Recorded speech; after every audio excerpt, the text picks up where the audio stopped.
Surprise. Nikhil, ये किस लड़की के साथ सो रहे हैं? क्या मुझे धोखा दे रहे हैं? निखिल से ये एक्सपेक्ट तो नहीं किया था मैंने। मतलब मेरे फौज में जाने के बाद मेरे पीठ पीछे ये सब कर रहे हैं। पर ये लड़की है कौन? शिखा को पता होगा, मैं उससे पूछती हूँ। शिखा, शिखा, जल्दी उठ। भाभी, आप कब आए?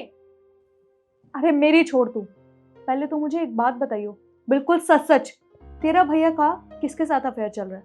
अफेयर? वो भी भैया का? नहीं भाभी, ऐसी कोई बात नहीं है, भैया का कोई अफेयर नहीं चल रहा। देख, मुझसे झूठ मत बोल, अभी मैं उनके कमरे से होके आई हूँ। मुझे पता है किसी लड़की के साथ पैर पे पैर रख के सो रहे हैं वो। क्या भैया? हाँ, चल तुझे दिखाती हूँ। अरे पर ये देख, भैया इस लड़की के साथ सो रहे हैं। भाभी, आज से पहले मैंने किसी को नहीं देखा था ऐसे सोते हुए भैया के साथ, पर ये भैया आपको धोखा दे रहे हैं। हाँ रुको, भैया से मैं बात करती हूँ।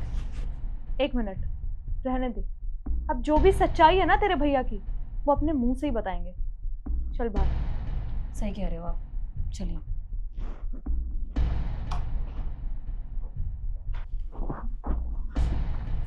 भाभी आप परेशान मत होइए, मैं बुलाती हूँ भैया को।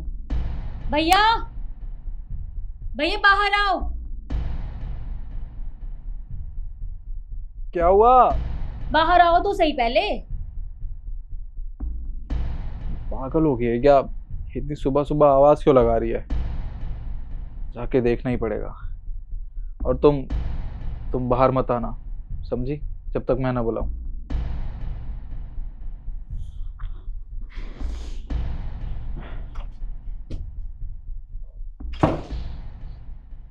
क्या हुआ शिखा, तुम क्यों इतना? अरे सिद्धि, तुम कब आई? मुझे बता दिया होता, मैं तुम्हें लेने आ जाता। नहीं निखिल, तुम कैसे लेने आते? तुम्हारे पास तो टाइम ही नहीं है ना। ये कैसी बात कर रही हो? भला एक पति के पास अपनी बीवी के लिए टाइम नहीं होगा? अरे मेरे पास तो तुम्हारे लिए टाइम ही टाइम है। नहीं, किसी के लिए तो आपके पास टाइम है, जिसके साथ आप अभी सो रहे थे। सिद्धि, ये क्या बात कर रही हो तुम? क्या कह रही हो? मुझे कुछ समझ नहीं आ रहा। शिखा, देख रही हो अपने भैया को, कितने भोले बन के दिखा रहे हैं मेरे आगे।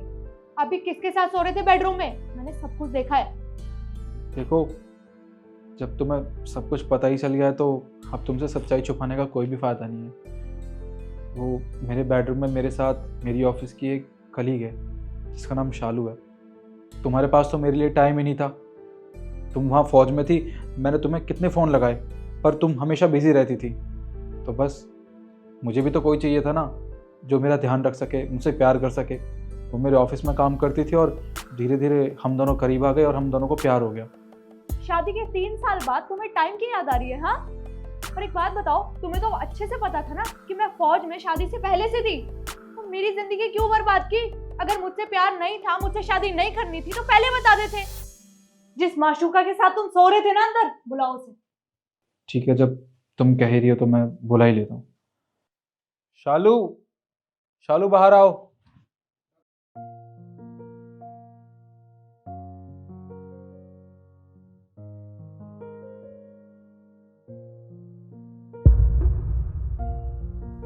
रिद्धि, यही है वो जिससे मैं प्यार करता हूँ। तुम्हारे पास तो टाइम ही नहीं था मेरे लिए, पर प्लीज तुम बुरा मत मानना।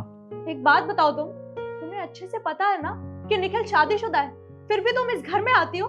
हाँ, इतनी आग भरी है तुम्हारे अंदर। शिखा, एक काम करो, पापा जी को बुलाओ, सारी सच्चाई उनको बताऊंगी मैं। पर पापा तो यहाँ है नहीं, वो तो गांव गए हैं। वाह, मतलब ये सब प्री प्लान था कि मैं पापा को गांव भेज दूंगा और रिद्धि के फौज में जाने के बाद मैं यहाँ पे रंगरलिया मनाऊंगा किसी और के साथ, है ना? कोई बात नहीं, तुम इससे प्यार करते हो ना, जा रही हूँ मैं। सुनो, देखो तुम जा रही हो तो मैं तुम्हें रोकने वाला कोई नहीं होता। वैसे भी मैंने तुम्हारे साथ इतना बड़ा गुनाह किया है, तुम मुझे माफ़ भी नहीं करोगी। खैर, तुम जाने से पहले एक बार इनका चेहरा तो देख लो। सरप्राइज। सरप्राइज! सॉरी भाभी, ये सब ना भैया की प्लानिंग थी। उन्होंने ही बोला था कि आप आओगे तो आपको इस तरह सरप्राइज करना है। मुझे कहा था एक्टिंग करने के लिए, तो मैंने कर दी। सरप्राइज तो ठीक है, तुम लोगों ने मुझे डरा ही दिया। तो शिखा, बड़ी अच्छी एक्टिंग करने लगी है तुम। सब तो है। दीदी मुझे अच्छे से पता था आज मेरा जन्मदिन है तो तुम मुझे सरप्राइज देने के लिए ज़रूर आओगी, तो इसलिए बस मैंने एक छोटा सा प्लान बनाया था। अच्छा बस करो, कितना परेशान करोगी भाभी को। और भाभी आप फटाफट से फ्रेश हो जाओ, मैं आपके लिए अच्छी सी कॉफी बनाती हूँ, ठीक है? और आप भी नहा लो।